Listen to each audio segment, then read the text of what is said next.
Bismillahirrahmanirrahim. Assalamualaikum warahmatullahi wabarakatuh. Alhamdulillahi ala ihsanih wa syukru lahu ala taufiqihi wa amtinani. Asyhadu an la ilaha illallah wahdahu la syarika lahu ta'ziman li sya'ni wa asyhadu anna Muhammadan abduhu wa rasuluhu da'ila ridwani. Allahumma salli alaihi wa ala alihi wa ashabihi wa ikhwani. Ikhwan akhwat yang dirahmati Allah Subhanahu wa taala, para pemirsa yang dirahmati Allah Subhanahu wa taala. Kita melanjutkan bahasan kita dari Syarah Sahih Al-Bukhari, ya. Dan kita masuk pada bab berikutnya, bab salat ila sarir. Bab salat menghadap ke arah tempat tidur. Imam Al-Bukhari berkata, qala haddatsana Utsman bin Abi Syaibah, qala haddatsana Jarir an Mansur an Ibrahim an Al-Aswad an Aisyah radhiyallahu taala anha ummul mukminin qala. Aisyah berkata,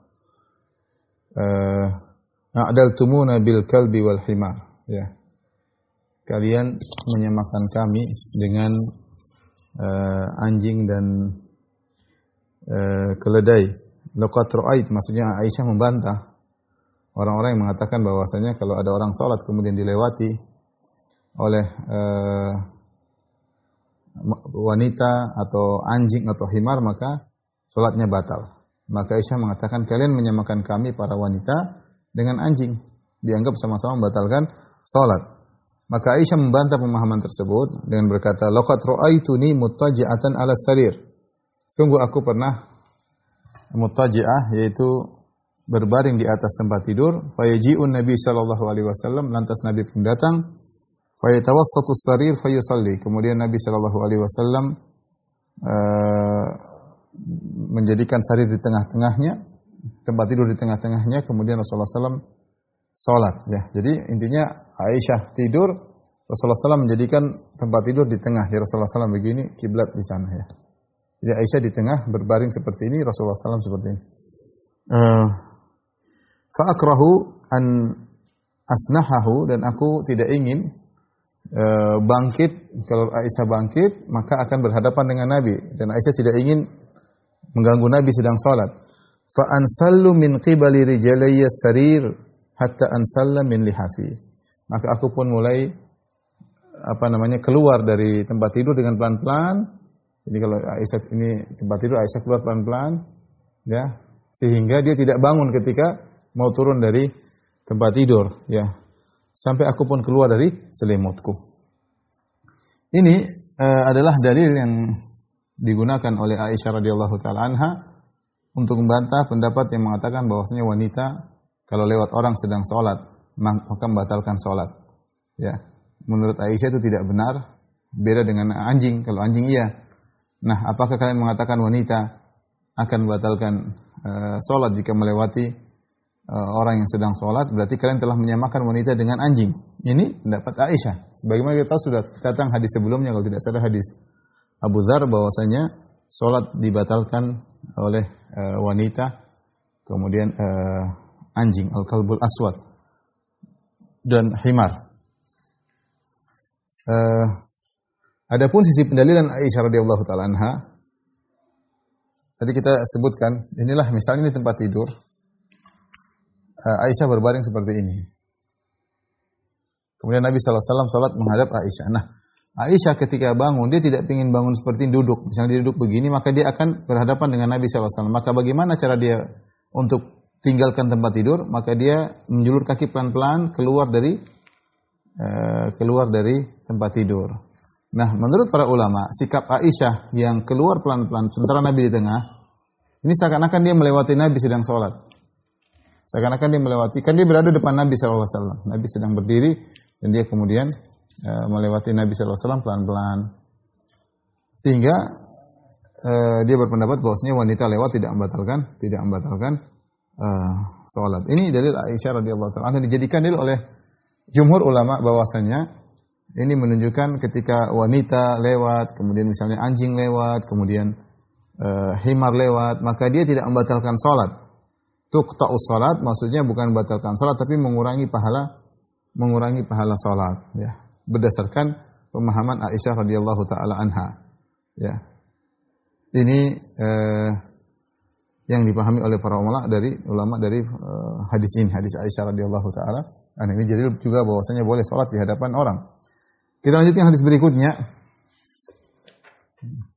Ini dalil disampaikan oleh Ibnu Mulaqin dalam kitabnya At-Tawdhi, dia mengatakan fihi dalalatun ala anna al-mar'ah la taqta'us salat. Ini dalil bahwasanya wanita tidak memutuskan salat. Li'anna silalaha min lihafiha kalmur baina yadil musalli. Karena Aisyah ketika keluar dari lihafnya, dari selimutnya, seperti dia sedang melewati di depan orang salat, dan ternyata Nabi melanjutkan salatnya.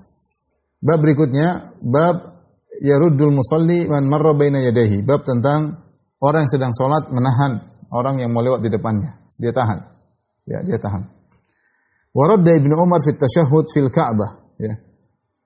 Kemudian Imam Bukhari membawakan riwayat mu'allaqah dari Ibnu Umar, bahwasanya Ibnu Umar radhiyallahu taala anhuma dia salat di Ka'bah, ya, wa fil Ka'bah, dia sedang tasyahhud, kemudian ada yang lewat, dia sedang salat di Mekah depan Ka'bah, dia tahan orang. Dia tahan ke orang. Wa qala inni in aba illa an yuqatilahu qatalahu. Dan Ibnu Umar berkata kalau dia enggan untuk tetap aja lewat, maka dorong dengan lebih keras. Maka qatalahu maksudnya, perkataan qatalahu ini maksudnya adalah menahannya dengan lebih keras. Maksudnya bukan memeranginya. Nanti akan kita bahas. Jadi hadis ini atau riwayat Ibnu Umar ini dijadikan dalil bahwasanya Ibnu Umar menahan orang yang hendak lewat padahal dia sedang di Mekah. Ini sudah kita bahas pada pertemuan lalu. Hukum asal Mekah, Masjidil Haram, Masjid Nabawi sama semua. Tidak boleh orang lewat depan orang salat, tidak boleh. Kalau orang lewat kita boleh menahan, kecuali dalam kondisi darurat. Seperti zaman sekarang para ulama berfatwa dan para salaf berfatwa seperti zaman sekarang, kondisi sangat padat di Masjidil Haram, maka kalau kita semua orang menahan maka sulit untuk terjadi kegiatan, orang mau tawaf, orang mau, karena masjid sesak. Dia mau pindah ke tempat yang sepi enggak ada. Sehingga ketika dia salat sementara orang lalu lalang, kalau orang suruh tunggu, maka semakin sulit. Dia harus pindah lewat sana, lewat sini, dan semakin sulit. Maka banyak ulama berfatwa untuk Masjidil Haram dalam kondisi sesak dan rame, maka tidak mengapa orang lewat di depan orang salat, dan tidak boleh seorang menahan orang lewat depannya. Ini fatwa, ya. Dan ini memandang pada dalil darurat tubihul mahdzurat, karena darurat. Sama seperti di Ka'bah, asalnya ketika kita tawaf kita tidak ikhtilat dengan perempuan, asalnya laki-laki sendiri perempuan sendiri, asalnya saling menjauh. Tetapi kondisi sudah darurat, enggak mungkin kita mau dipisah laki-laki sendiri, perempuan sendiri, seorang tawaf dengan istrinya, seorang tawaf dengan ibunya, seorang tawaf dengan anaknya, ingin satu keluarga, oleh pisah repot, pisah mau ketemu lagi, janjian ketemu di mana enggak gampang. Belum kalau musim haji, tidak ngerti bahasa Arab, tidak ngerti, diomongin enggak ngerti, manusia dari berjuta manusia dari berbagai macam negara yang tidak memahami bahasa Arab, terus orang-orang kampung dikasih tahu juga sulit, enggak gampang intinya. Intinya kondisi seperti itu menjadikan tawaf bahkan bercampur laki-laki perempuan ditoleransi karena darurat. Kita punya kaidah darurat tubihul mahdzurat. Darurat bisa menghalalkan yang terlarang sesuai dengan kadarnya. Tapi intinya kita kalau ke Mekah atau di Masjid Nabawi, kita berusaha tidak melewati orang salat. Sebisa mungkin, kecuali enggak ada cara lain. Sebisa mungkin jangan lewat depan orang salat. Ya. Terutama kalau ternyata masjid masih sepi, enggak begitu ramai, masih jalan, banyak jalan. Masih banyak jalan. Ya, termasuk di Masjid Nabawi. Masjid Nabawi juga jangan kita lewat depan orang salat. Ya. Ini dipraktikkan oleh Abu Sa'id Al-Khudri. Abu Sa'id Al-Khudri menahan orang yang melewat dia ketika di Masjid Nabawi dia salat, ya. Saya bacakan. Kemudian Imam Al-Bukhari berkata, qala hadatsana Abu Ma'mar qala hadatsana Abdul Warith qala hadatsana Yunus an Humaid bin Hilal an Abi Salih anna Abu Sa'id qala Abu Sa'id Al-Khudri radhiyallahu berkata qala Nabi sallallahu alaihi wasallam, Rasulullah SAW bersabda. Kemudian dia bawakan wa hadatsana Adam bin Abi Iyas qala hadatsana Sulaiman bin Mughirah qala hadatsana Humaid bin Hilal Al-Adawi qala hadatsana Abu Salih As-Samman qala ra'aitu Abu Sa'id Al-Khudri.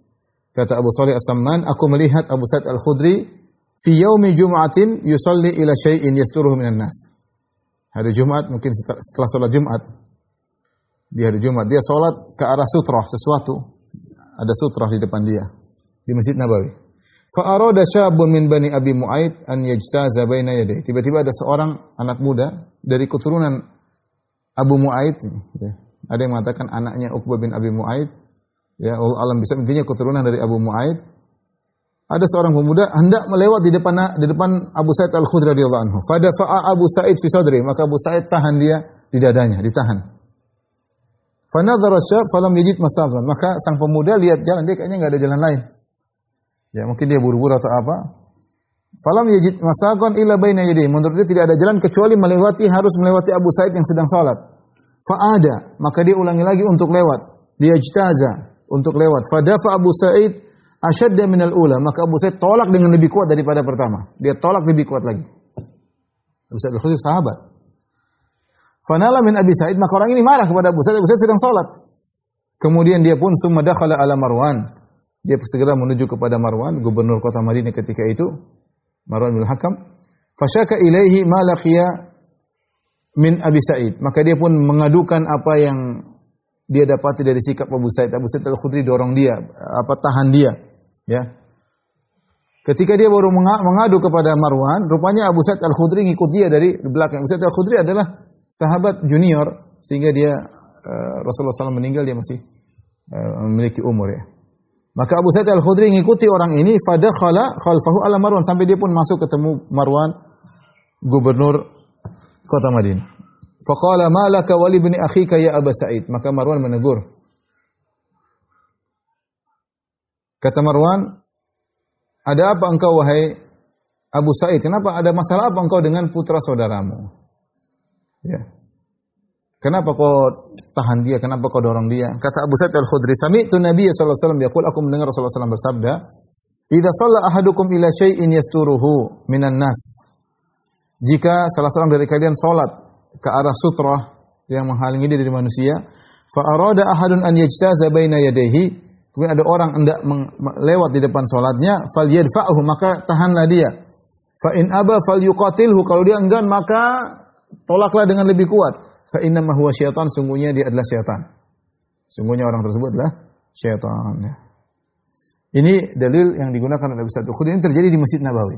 Terjadi di Masjid Nabawi. Dalil bahwasanya meskipun di Masjid Nabawi seorang boleh menahan orang salat. Saya bilang kecuali dalam kondisi darurat. Tapi sebagian orang menggampangkan. Mereka menganggap pokoknya di Masjid Nabawi, Masjid Haram tidak berlaku peraturan tersebut.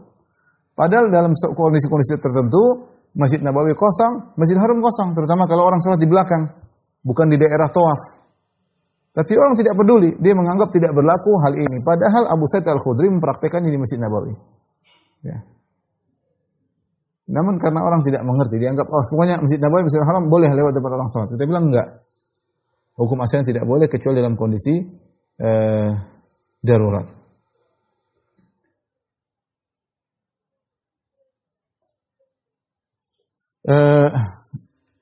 Ikhwan dan akhwat yang dirahmati Allah Subhanahu wa taala. Adapun sabda Nabi sallallahu alaihi wasallam, fa in aba falyuqatilhu, kalau dia enggan, dia masih terus mau lewat, maka falyuqatilhu, falyuqatil itu bahasa Arab artinya perangilah. Tapi ini semua ditakwil oleh para ulama, bukan maksudnya memerangi, tapi maksudnya mendorong lebih kuat lagi. Kenapa? Fa innahu syaitan. Dalam riwayat fa inna ma'ahu syaitan, sungguhnya dia bersama syaitan, atau dalam riwayat dia adalah syaitan. Maksudnya syaitan dia bersikap yang tidak sesuai, ya, keluar dari aturan Allah Subhanahu wa taala, atau ada syaitan yang bersama dia yang memprovokasi dia, memotivasi dia untuk lewat orang depan salat. Ya, dia memprovokasi orang lewat depan orang salat. Oleh karenanya maksud dari memeranginya bukanlah memeranginya, tapi maksudnya adalah menahannya lebih kuat lagi. Dan ini yang dijelaskan oleh para ulama, di antaranya dijelaskan oleh Ibnu Hajar Al-Asqalani rahimahullahu taala, ya. Dia menyebutkan beberapa sisi kenapa tidak diartikan dengan memeranginya, tapi dimaksudnya mendorong dengan lebih kuat. Pertama, seorang ketika sholat dia harus fokus dalam sholat, dia konsentrasi sholat. Bukan berarti dia cabut pedang kemudian dia bunuh orang tersebut, enggak. Tapi dia dorong dan dia fokus dalam sholat. Jangan sampai dia fokus berkelahi. Kemudian para ulama ijma' juga, tidak boleh dia berjalan mengejar orang tersebut. Tidak boleh dia bertahan di tempatnya. Kalau ada yang lewat dia tahan. Ada yang lewat dia tahan, dia tahan lebih kuat. Tapi dia tetap fokus melihat ke depan, dia sedang sholat. Bukan berarti kemudian falyuqatilu, maksudnya perangi, cabut pedang, kemudian kejar dia, berantem dengan ini. Tidak, kamu sedang sholat. Ini menunjukkan maksudnya falyuqatilu bukan artinya bunuh dia. Tapi maksudnya tahan dia dengan dengan kuat. Dan itu yang dipraktikkan oleh para sahabat. Abu Sa'id Al-Khudri radhiyallahu anhu ketika orang ini maksa lewat 2 kali, dia tidak berkelahi, tapi dia tahan lebih kuat, dia dorong lebih kuat ya. Dia dorong lebih kuat ya.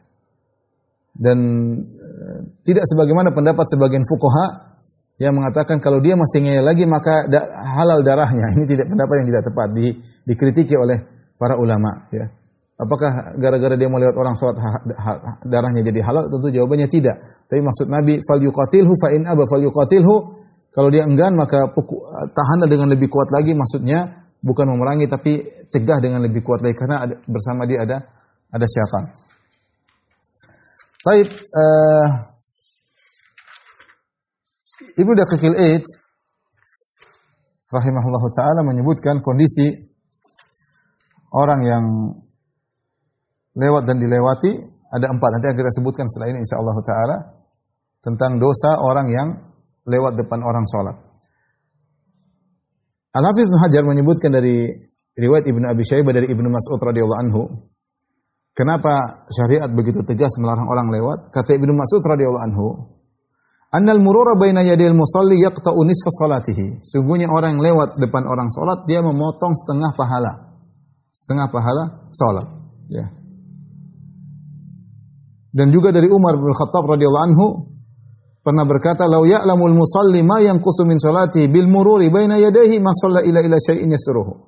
Seandainya kalau seorang yang salat dia tahu kalau ada yang lewat akan mengurangi pahala salatnya, dia akan salat ke arah sutra supaya kalau ada yang lewat dia aman. Ya.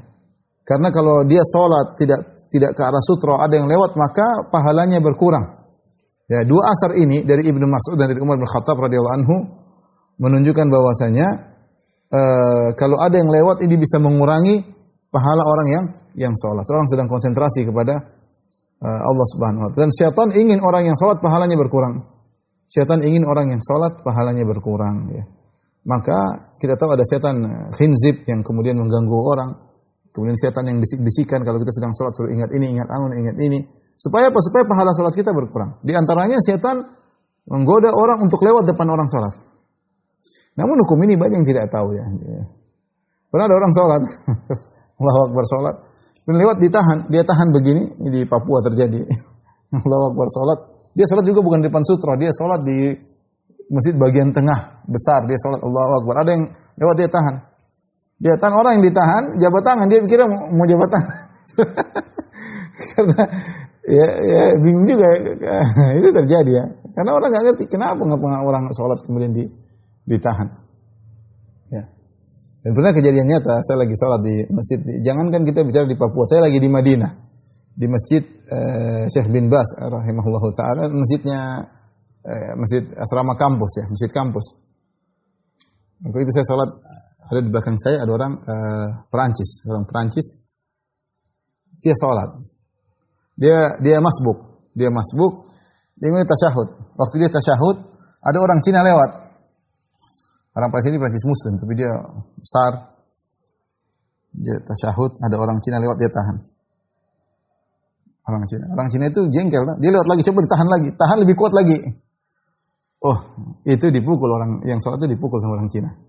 Sama-sama mungkin baru, ya namanya orang awam. Banyak orang-orang baru masuk jamiah, orang-orang awam. Ya, yang penting dia Muslim, apalagi dari Cina, apalagi dari Korea. Yang pokoknya baru masuk Islam suruh belajar ya. Akhirnya dipukullah orang tersebut. Subhanallah, setelah dia selesai sholat, heboh. Sampai orang Cina itu lari sekitar 30 orang. Mereka sama kawan-kawannya, heboh. Dia bersama teman-temannya. Mungkin dia juga nggak ngerti. Dia ngerti, ini orang kenapa tahan-tahan. Karena dia sholat, dia masbuk dekat pintu keluar. Dekat pintu keluar, orang Cina ini merasa diganggu. Dia melewat, ditahan. Lalu dia pukul tuh orang.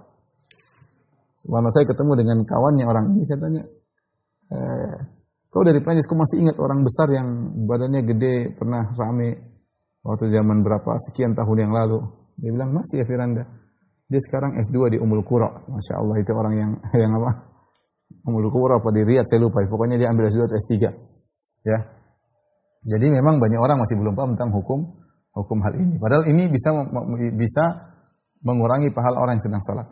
Hadis bab berikutnya, bab Ismul mari baina yadayil musalli. Bab tentang dosa orang lewat di depan orang yang salat.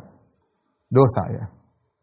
Dan mengganggu, mengurangi pahala orang yang sholat, mengganggu konsentrasinya, orang sedang konsentrasi beribadah kepada Allah. Ini semua ikhwan menunjukkan sholat adalah ibadah yang sangat agung. Karena sholat adalah connecting seorang hamba dengan Allah Subhanahu wa taala. Segala hal yang bisa mengganggu hanya dijauhkan. Hendaknya dijauhkan. Al-Imam Bukhari rahimahullah berkata, qala haddatsana Abdullah bin Yusuf qala akhbarana Malik an Abi Nadhr maula Umar bin Ubaidillah an Busr bin Sa'id anna Zaid bin Khalid arsalahu ila Abi Juhaim yas'aluhu. Zaid bin Khalid ya mengirim Busr bin Sa'id kepada Abu Juhaim. Abu Juhaim radhiyallahu anhu bertanya kepada Abu Juhaim, "Madza sami'a min Rasulillah fil marri baina yadil musalli?" Apa yang pernah didengar oleh Abu Juhaim tentang orang yang lewat di depan orang salat? Ada hadiskah yang dia pernah dengar dari Nabi sallallahu alaihi wasallam? Faqala Abu Juhaim, maka Abu Juhaim radhiyallahu anhu berkata, qala Rasulullah sallallahu alaihi wasallam bersabda, "Lau ya'lamul marru baina yadayil musalli madza alaihi?" Seandainya orang yang lewat depan orang salat tahu hukuman apa yang Allah berikan kepadanya gara-gara lewat tersebut, lakana an yaqifa arba'ina khairan lahu min an yamurra baina yadayhi. Maka lebih baik dia berdiri 40 lebih baik daripada dia melewati orang sedang salat. Qala Abu Nadhr sang perawi berkata, la adri aqala arba'ina yawman aw shahran aw sana. Saya lupa apakah Abu Jaham berkata 40 hari, lebih baik dia berdiri 40 hari nunggu, atau 40 bulan atau 40 tahun. Tapi tidak keluar dari ini. Kalau enggak 40 hari lebih baik berdiri nunggu, atau 40 bulan atau 40 tahun lebih baik menunggu. Dalam sebagian riwayat ada tambahan minal itsm. Ya, intinya kalau seorang yang lewat tahu dosa yang akan didapatkan, lebih baik dia berdiri menunggu 40, entah 40 hari atau 40 bulan atau 40 tahun. Minimal 40 hari, dan itu sudah cukup waktu yang sangat lama. Ya, ini menunjukkan bahwasanya melewati orang salat ini ancamannya keras ya. Ancamannya keras ya.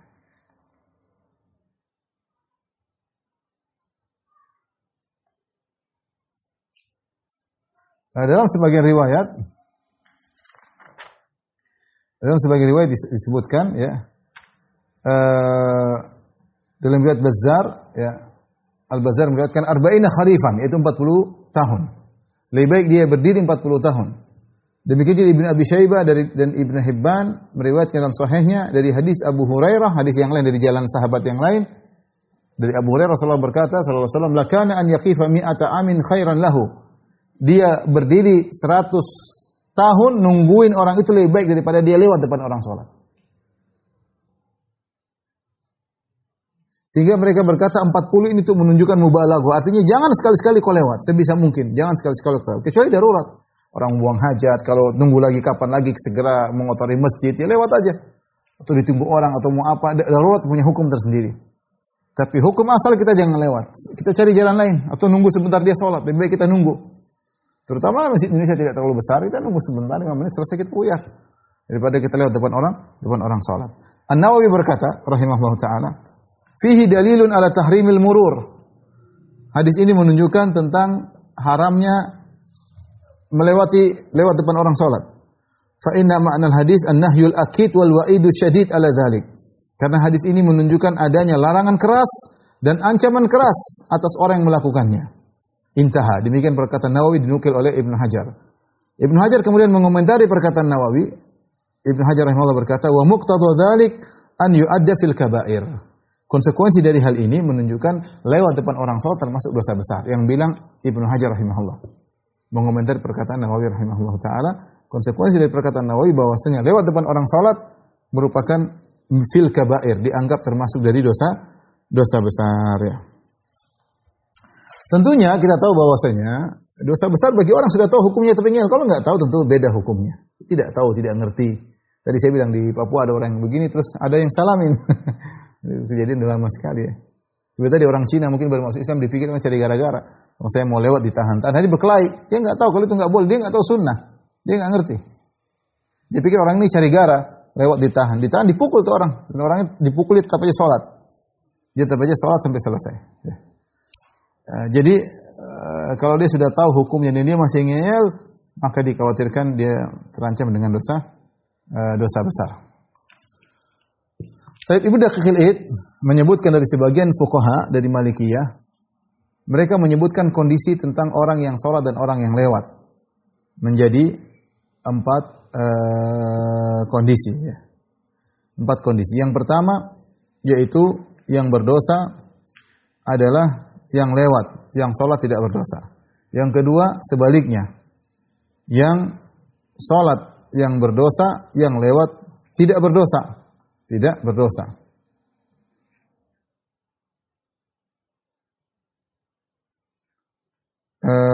Kemudian yang ketiga, dua-duanya berdosa, dua-duanya berdosa. Yang keempat, dua-duanya tidak berdosa, dua-duanya tidak berdosa.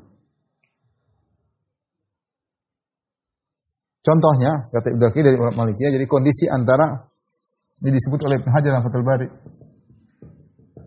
Kondisi antara yang salat al-musalli, yang salat namanya al-musalli dengan yang lewat namanya al-mar. Al-mar. Ada 4 kata Ibnu Hajar rahimahullah taala.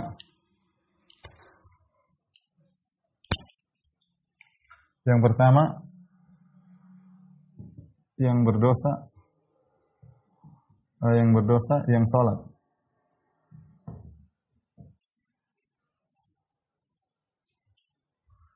Yang berdosa, yang lewat. Yang berdosa, yang lewat. Yang kedua, yang berdosa, yang sholat. Yang ketiga, yang berdosa, dua-duanya berdosa. Keduanya berdosa. Yang terakhir, yang keempat, keduanya tidak berdosa.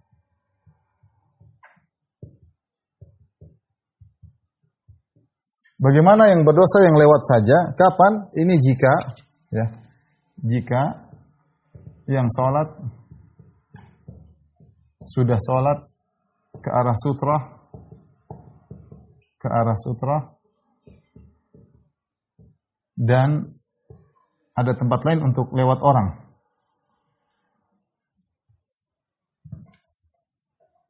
Dan ada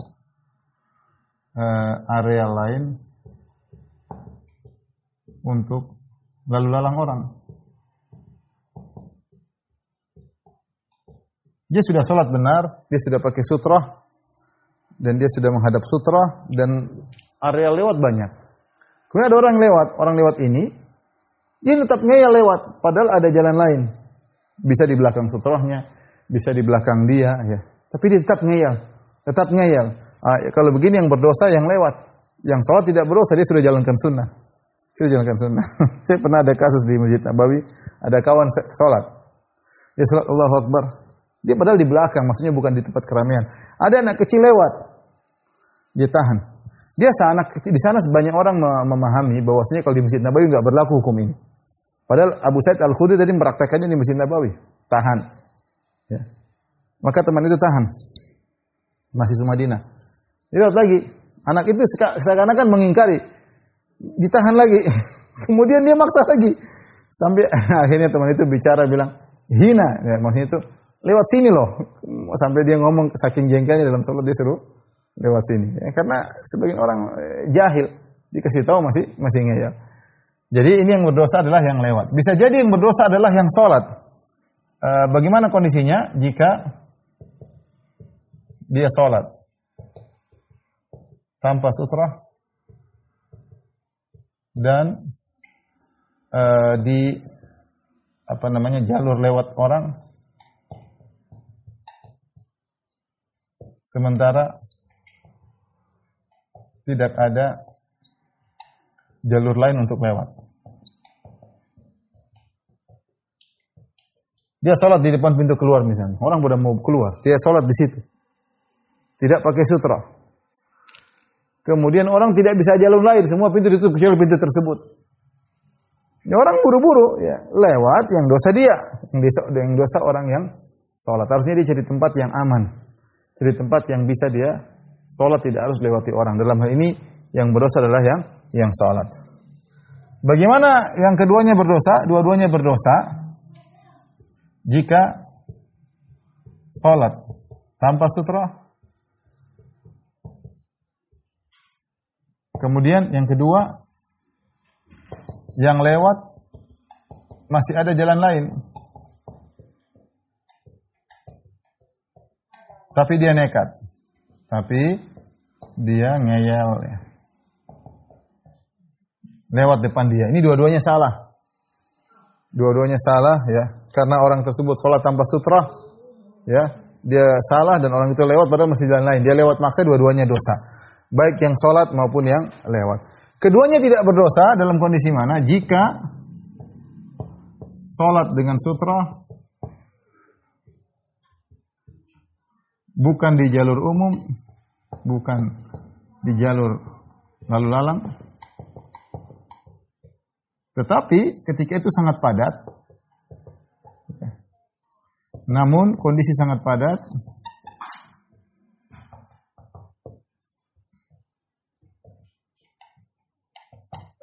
sehingga tidak ada jalur lewat lain, sehingga tidak ada jalur lain. Nah ini disebut dalam kondisi apa? Darurat. Ini dalam kondisi darurat. Ini tidak, keduanya tidak berdosa. Darurat. Ya. Dia sudah berusaha ambil sutra dan dia bukan di tempat jalan keluar, tapi kondisi padat ketika itu orang mau lewat nggak bisa kecuali lewat situ, ya sudah. Mau apa lagi? Dia tidak berdosa, yang lain juga tidak berdosa, sama-sama darurat.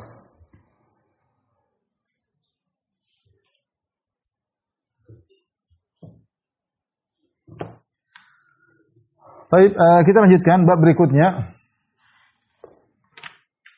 Bab istiqbalur rajul, babun istiqbalur rajuli ar-rajula wa huwa yusalli. Bagaimana hukum seorang yang salat sutrahnya orang laki-laki? Dia jadikan orang sebagai sutrah. Wa kariha Utsman an yustaqbala ar-rajulu wa huwa yusalli. Utsman tidak suka jika seorang sedang salat dijadikan sutrah. Dia enggak suka. Wa inna ma hadza idza ishtaghala bihi. Ini dikhawatirkan ada orang salat kita jadikan dia sutrah. Makruh menurut Utsman, dia tidak suka. Kenapa? Khawatir kita suasana terganggu karena kita lihat dia sujud, kita lihat dia ruku, maka kita terganggu. Kecuali enggak ada sutrah yang lain ya. Enggak ada sutrah yang lain. Oleh karenanya ini di antara hal yang menjadikan sebagian ulama membolehkan ada sutrah-sutrah kayu di masjid selama tidak bikin ramai, tidak banyak-banyak, sesekali dalam kondisi tertentu.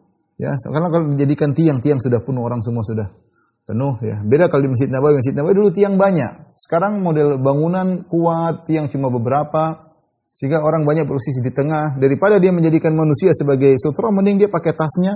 Itu kalau dia enggak bawa tas, mending dia pakai kayu yang disediakan ya. Ini sekedar bab sarana ya. Benar sebagian ulama mengatakan makruh, bahkan ada yang mengatakan haram, ada yang mengatakan bid'ah. Ini khilaf tentang menjadikan kayu di masjid untuk jadi sutra. Saya lebih condong tidak jadi masalah dan itu sarana ya, tapi jangan terlalu banyak ya, jangan terlalu banyak sehingga seakan-akan kelihatannya kurang baik ya. Tapi kalau seperlunya ada hanya beberapa perlu di tengah-tengah kita letakkan kalau ada orang yang sholat dia tidak mendapati sutra, daripada menjadikan manusia sebagai sutra, mending dia menjadikan tasnya atau apanya. Kadang-kadang kita terpaksa sutra ya, kita jadikan kadang buku jadi sutra, kan nggak enak. Lebih baik kita punya ada kayu kita jadikan sutra. Dan ini sama seperti hukumnya mihrab, sama seperti hukumnya sitar ya. Bela laki-laki di zaman Nabi juga nggak ada.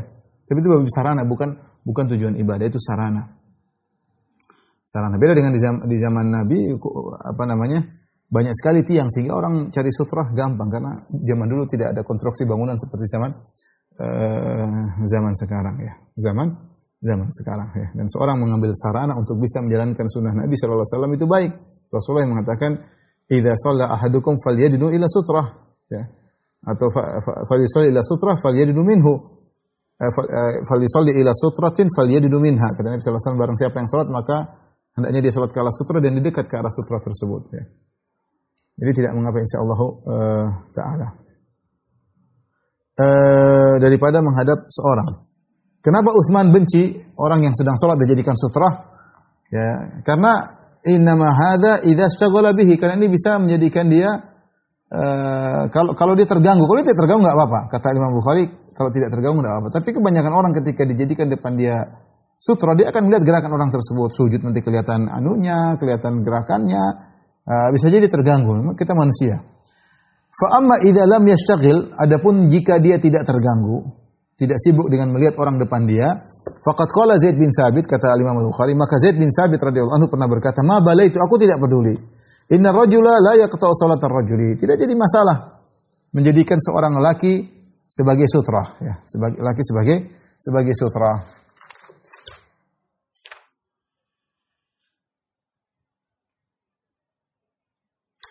Kemudian Imam Al-Bukhari membawakan hadis, qala hadatsana Ismail bin Khalil qala hadatsana Ali bin Musir anil A'mash an Muslim yani Ibnu Subayh an Masruq an Aisyah annahu dzukira indaha ma yaqta'u salat. Aisyah disebutkan tentang hal-hal yang bisa memutuskan salat, di antaranya wanita yang lewat, anjing yang hitam yang lewat, dan kemudian himar yang lewat. Faqalu yaqta'uhal kalbu wal himar wal mar'ah. Mereka mengatakan salat bisa diputuskan oleh anjing, himar dan wanita. Qalat, Aisyah marah, dia mengatakan, laqad ja'altumuna kilaban, kalian menjadikan kami anjing, itu kalian menyamakan kami dengan anjing, dan riwayat syabbahtumuna bil kilab, kalian menyamakan kami dengan anjing. Kemudian Aisyah bantah, laqad ra'aitu Nabi sallallahu alaihi wasallam wa inni la bainahu wa bainal qiblah. Sungguh Nabi pernah salat dan aku berada di antara Nabi dan kiblat. Wa ana muttaji'atun ala sarir, dan aku berbaring di atas tempat tidur. Ya, artinya sudah kita jelaskan Rasulullah menjadikan tengah tempat tidur. Jadi Aisyah mu'taridah seperti ini di tengah. Rasulullah berdiri, Aisyah di tengah. Dan kemudian Aisyah mengatakan apa? Fatakunu lil haja wa aqra'u an astaqbilahu fa ansallu insilalan. Aku punya kebutuhan dan aku tidak mau bangun. Kalau Aisyah bangun maka Nabi akan dia tidak ingin, maka dia pun tarik diri pelan-pelan keluar dari selimut, ya. Sebagaimana sudah dijelaskan tadi perkataan Ibnu Mulaqin rahimahullahu taala dalam kitabnya Tawdih, ketika Aisyah keluar pelan-pelan menunjukkan dia melewati Nabi sedang salat dan tidak membatalkan salat. Apalagi lelaki, apalagi hanya menghadapi lelaki, ya. Namun tentu ada pendapat di kalangan para ulama, ya.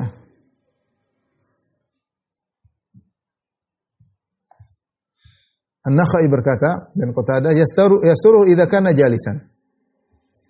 Boleh kalau lelaki duduk, kita salat di depan lelaki tapi dalam kondisi duduk.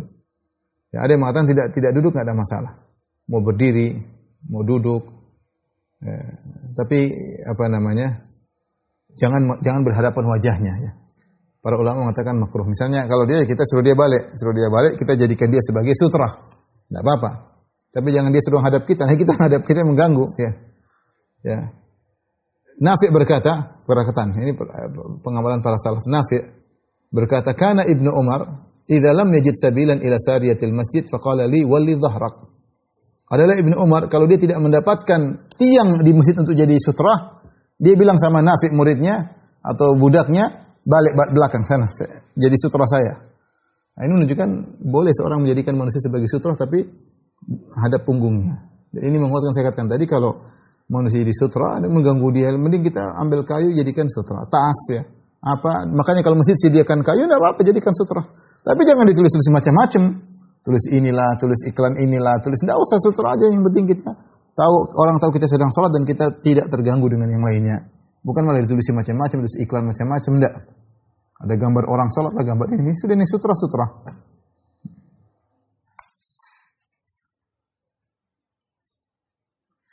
Oleh karena sebenarnya mengatakan boleh kalau menjadikan punggung lelaki menjadi sutra, adapun sampingnya jangan. Samping tidak boleh, depan enggak boleh. Menghadap depannya, menghadap lambungnya juga tidak boleh. Intinya apa? Karena itu mengganggu. Kita ingin sutra itu supaya tidak terganggu. Kalau kita menghadap manusia, menghadap wajahnya, ya sangat mengganggu, ya. Baik, bab berikutnya, bab salat khalfan naim. Bab tentang salat di belakang orang yang sedang tidur.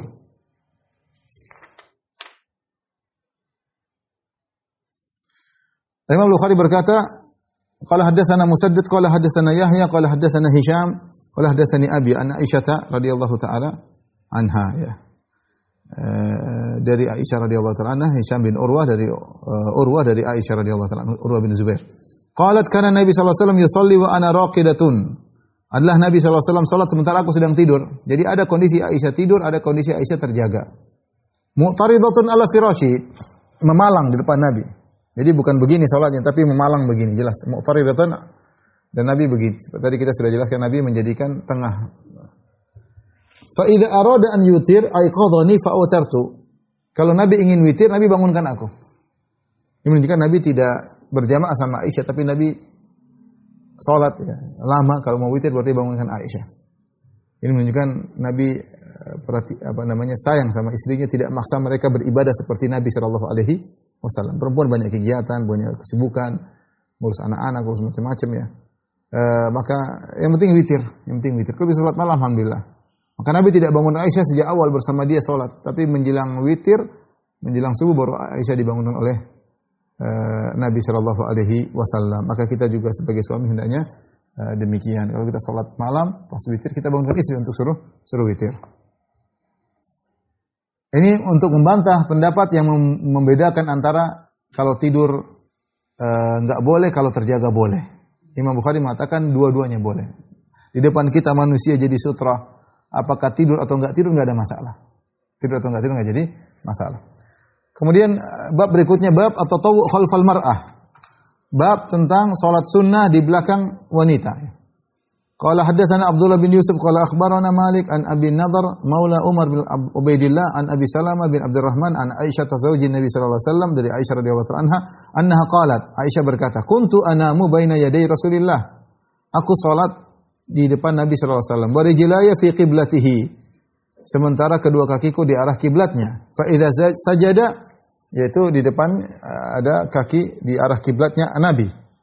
Jadi Nabi salat kakinya Aisyah begini atau begini, penting kakinya persis di tempat sujudnya Nabi sallallahu alaihi wasallam. Fa idza sajada ghamazani fa qabatu rijlayya. Kalau Rasulullah mau sujud, Rasulullah sentuh kakiku sehingga aku melipat kedua kakiku supaya ada space untuk Rasulullah sujud. Fa idza qama basattuhuma. Kalau Nabi sudah berdiri, aku julurkan lagi kedua kaki. Qalat wal buyutu yauma idzin laisa fiha masabi. Kenapa saya lakukan demikian? Karena rumah-rumah ketika tidak ada lampunya. Saya tidak tahu Nabi kapan mau sujud kecuali setelah Nabi menyentuh. Ya. Ini dijadikan dalil bahwasanya kita boleh salat sunnah di depan kita wanita tidak jadi masalah ya. Ini juga dijadikan dalil bahwasanya sebagian ulama seperti ulama Hanafiyah mengatakan bahwasanya menyentuh wanita tidak membatalkan wudu karena Nabi menyentuh Aisyah radhiyallahu taala anha. Tidak disebutkan Nabi menyentuh cari kain dulu baru menyentuh Aisyah, tidak. Bahkan dalam riwayat yang lain Aisyah ketika terjaga di malam hari Aisyah cari Nabi. Dia cari Nabi, khawatir Nabi kemana ya. Tahu-tahu dia pegang kaki Nabi, Nabi sedang sujud ya. Tidak disebutkan Aisyah pakai kain baru pegang kaki Nabi, pegang langsung. Dia pegang kaki Nabi secara langsung dan Rasulullah melanjutkan salatnya, dia tidak membatalkan salatnya. Ini menunjukkan bahwasanya sentuhan lelaki wanita tidak membatalkan salat ya. Tidak membatalkan wudu. Ini menunjukkan bahwasanya rumah Nabi sangatlah sempit sampai space untuk salat saja tidak ada, harus menunggu Aisyah melipat kakinya. Orang yang berkata kenapa Aisyah tidak lipat kakinya terus?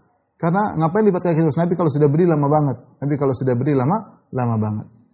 Lama banget.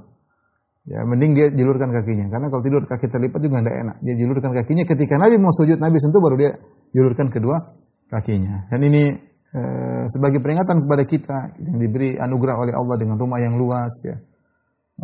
Masya Allah, rumah ini ada ukurannya ini, kita mau sholat di bagian mana saja bisa.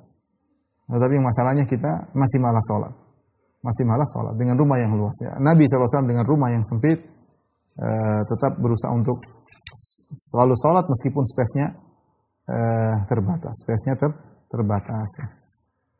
Tapi kita lanjut satu hadis lagi. Bab man qala la yaqta' salat syai'. Bab tentang pendapat yang mengatakan tidak satu pun yang bisa memutuskan salat. Mau perempuan, mau himar, salat tidak batal, salat tetap sah. Ini pendapat Imam Bukhari. Imam Bukhari rahimahullahu taala disebut fiqhul Bukhari fi tabwibihi. Fikihnya Imam Bukhari pada bab-babnya. Imam Bukhari punya istinbat, mengambil hukum yang menakjubkan dari hadis-hadis. Makanya dia sering potong-potong hadis, dia ngulang hadis karena dia mengambil hukum. Dan sering disebutkan bahwasanya Imam Bukhari membawakan ini untuk membantah pendapat yang mengatakan demikian. Imam Bukhari mengatakan demikian untuk membantah pendapat yang demikian. Imam Bukhari membawa hadis ini untuk membantah pendapat Hanafiyah misalnya. Ini menunjukkan Imam Bukhari orang yang faqih dan dia tahu tentang masalah mazhab, dia tahu tentang fikih, tahu pendapat para ulama sehingga dia merojihkan. Dia bukan hanya bawa hadis tanpa ilmu, dia punya ilmu dan dia tahu pendapat para ulama. Ya, sehingga ketika dia meletakkan hadis dengan hukum, ya, dia terkadang bantah pendapat ini, terkadang pendapat itu, ya, menunjukkan dia faqih, ya. Yang dibilang dia ahli hadis tidak faqih, dia ahli hadis dan dia faqih. Bahkan dia tahu aqwal ulama yang khilaf, dia tahu. Dan betapa sering Ibnu Hajar mengatakan dia membawa di sini untuk membantah pendapat ini, membantah pendapat Hanafiyah misalnya, untuk pendapat orang berpendapat demikian, ya. Seperti tadi ada orang yang mengatakan bahwasanya beda antara kalau menjadi sutroh orang tidur atau tidak tidur. Dia bantah bahwasanya orang tidur pun tidak jadi masalah. Tidak ada bedanya antara orang tidur dengan orang tidur yang tidak tidur. Contohnya ini, dia membawa hadis bahwasanya ada pendapat yang mengatakan bahwasanya tidak ada yang membatalkan salat sama sekali. Mau laki-laki, mau perempuan lewat, mau himar, mau anjing hitam, tidak membatalkan. Kemudian beliau berkata, qala hadatsana Umar bin Hafs, qala hadatsana Abi, qala hadatsana Al-A'mash, qala hadatsana Ibrahim Al-Aswad an Aisyah radhiyallahu ta'ala anha. Tahwil qala Al-A'mash wa hadatsani Muslim an Masruq an Aisyah dzukira indaha ma yaqta'u salat. Dari Aisyah, ini sudah berulang tadi. Sudah lalu disebutkan kepada Aisyah tentang hal-hal yang bisa membatalkan salat, yaitu al-kalbu, kalau anjing lewat batalkan salat, kalbu al-aswad maksudnya kalau anjing hitam, wal himar, keledai, dan al-mar'ah kalau wanita lewat juga membatalkan salat. Faqalat, kemudian Aisyah berkata, syabbahtumuna bil humri wal kilab. Kalian mau menyamakan kami perempuan dengan anjing-anjing dan himar dan keledai-keledai. Wallahi, kemudian dia bantah, wallahi laqad ra'aitu Nabi sallallahu alaihi wasallam wa inni ala sarir baina wa bainal qiblah muttaji'atan.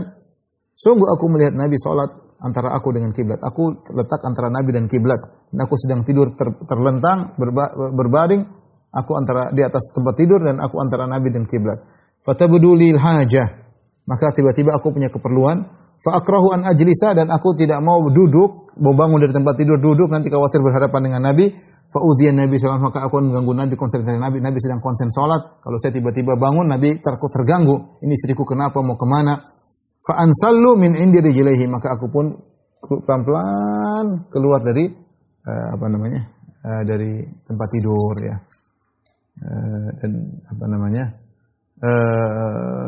menunjukkan tidak mengapa menurut Aisyah wanita kalau lewat tidak membatalkan salat. Ini fikihnya Aisyah radhiyallahu taala anha. Demikian dalam hadis, ya. Qala haddatsana, kata Imam Bukhari, qala haddatsana Ishaq bin Ibrahim, qala akhbarana Ya'qub bin Ibrahim, qala haddatsani Ibnu Akhi Ibnu Shihab annahu sa'ala ammahu anis salat yaqta'uha syai'. Faqala la yaqta'uha syai'. Ibnu Shihab bertanya kepada pamannya, apakah ada sesuatu yang bisa membatalkan salat? Kata pamannya, la yaqta'uha syai'.